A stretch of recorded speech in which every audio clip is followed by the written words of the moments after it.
Magluto ako ng simpleng fried rice sa bawang. Ang lanang ginamit ko, coconut oil. Tapos, ko sa bawang.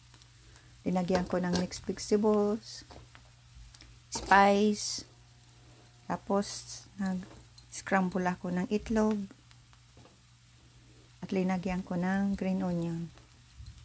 Yan. At may mixed vegetables. Yan ang breakfast. Simpleng breakfast. Yan. Simple lang na pagkain. Yan, ready na ito. At kung lagyan nila ng soy sauce, okay naman.